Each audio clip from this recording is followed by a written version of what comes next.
Health and Family Welfare Committees. Various committees of experts have been appointed by the government from time to time to render advice about different health problems. The reports of these committees have formed an important basis of health planning in India. The goal of national health planning in India is to attain health for all by the year 2000. National Health Committees. 1. Puri Committee, 1946. 2. Mudaliar Committee, 1962.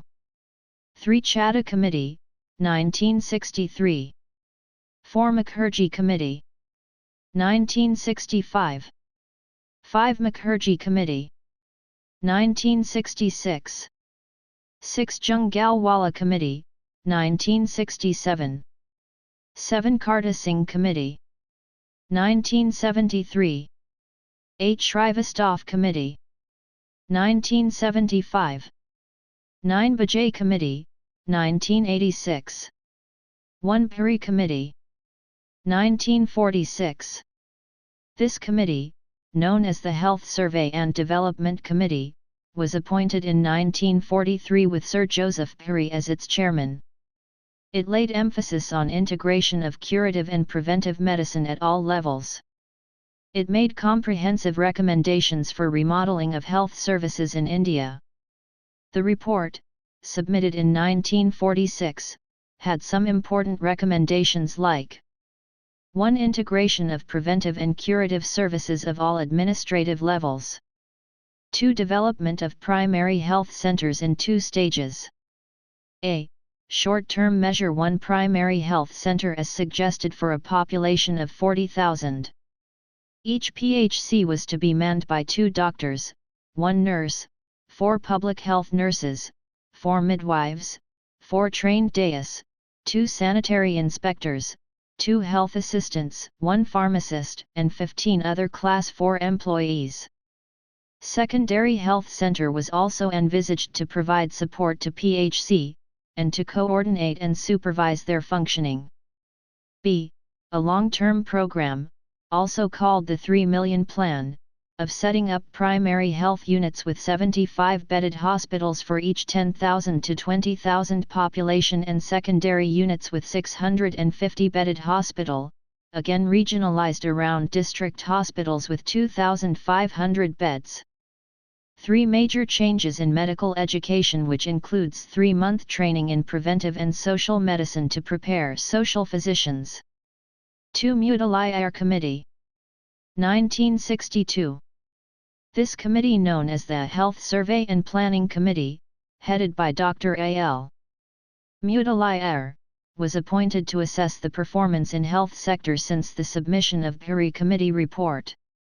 This committee found the conditions in PHCs to be unsatisfactory and suggested that the PHC, already established, should be strengthened before new ones are opened.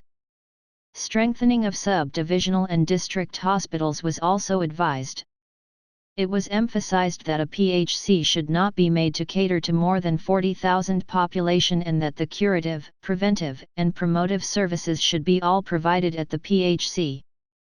The Mudaliar Committee also recommended that an All India Health Service should be created to replace the erstwhile Indian Medical Service. 3. Chadha Committee, 1963. This committee was appointed under chairmanship of Dr. M.S. Chadha, the then Director General of Health Services, to advise about the necessary arrangements for the maintenance phase of National Malaria Eradication Program. The committee suggested that the vigilance activity in the NMEP should be carried out by basic health workers, 1 per 10,000 population, who would function as multipurpose workers and would perform, in addition to malaria work, the duties of family planning and vital statistics data collection under supervision of family planning health assistants. 4. Mukherjee Committee, 1965. The recommendations of the Chadha Committee, when implemented, were found to be impracticable because the basic health workers, with their multiple functions, could do justice neither to malaria work nor to family planning work. The Mukherjee Committee, headed by the then Secretary of Health Shri Mukherjee, was appointed to review the performance in the area of family planning. The committee recommended separate staff for the family planning program. The family planning assistants were to undertake family planning duties only. The basic health workers were to be utilized for purposes other than family planning. The committee also recommended to delink the malaria activities from family planning so that the latter would receive undivided attention of its staff. 5. Mukherjee Committee. 1966.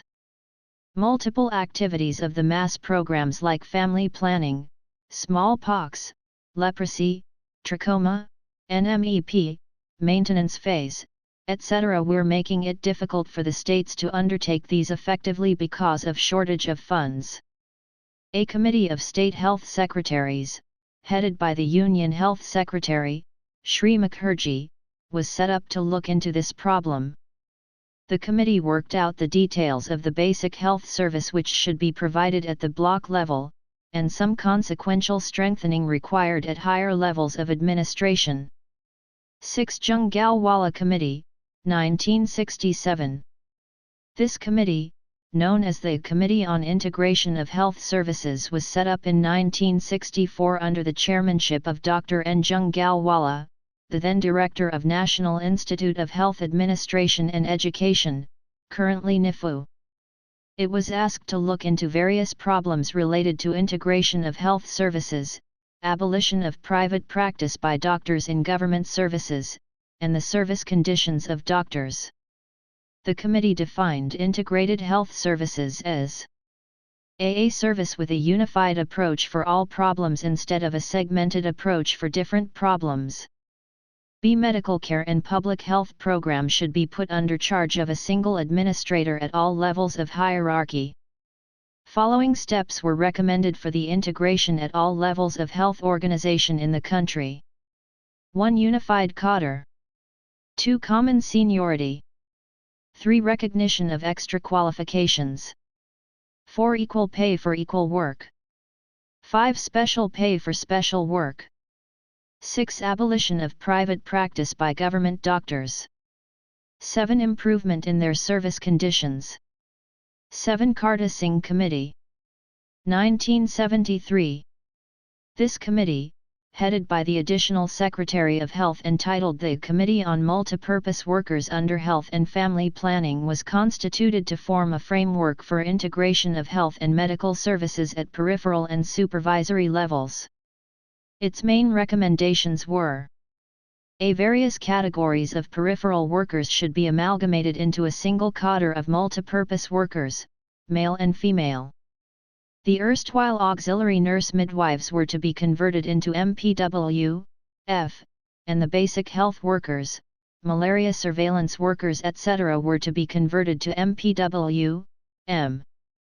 The work of 3 to 4 male and female MPWs was to be supervised by one health supervisor, male or female respectively.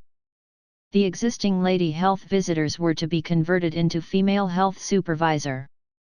B1 primary health center should cover a population of 50,000. It should be divided into 16 subcenters, one for 3,000 to 3,500 population, each to be staffed by a male and a female health worker. 8. Shrivastava Committee. 1975.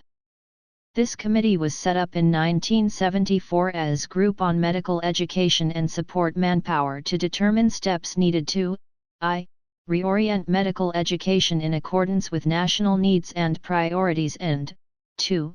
Develop a curriculum for health assistants who were to function as a link between medical officers and MPWs.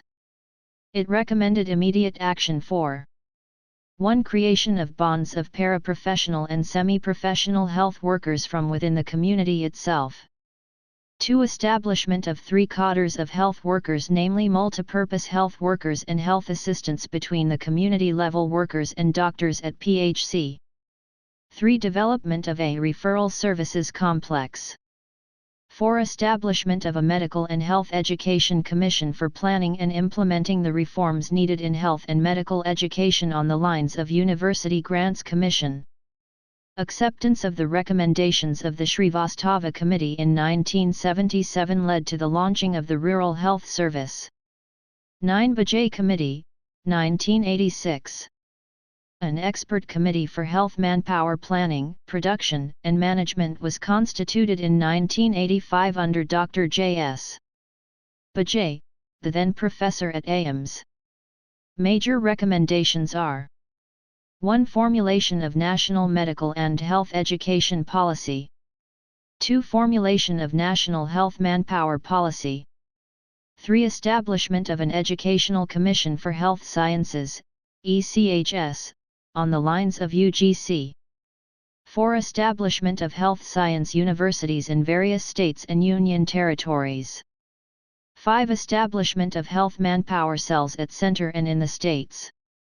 6. Vocationalist of education at 10+2 levels as regards health-related fields with appropriate incentives, so that good quality paramedical personnel may be available in adequate numbers.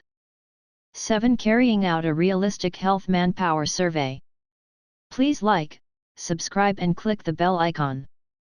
Thank you for watching video.